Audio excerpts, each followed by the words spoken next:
Welcome to this tutorial. In this tutorial, I am going to demonstrate on how to view and customize summary cards within the opportunities application. Summary cards display the count of opportunities based on their type.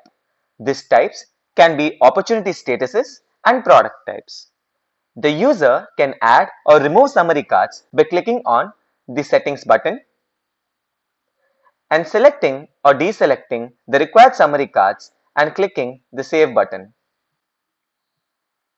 Once done, the changes are reflected in the landing page. If you click on any type of summary card, the particular opportunities of the selected category is retrieved and displayed. Thank you for watching.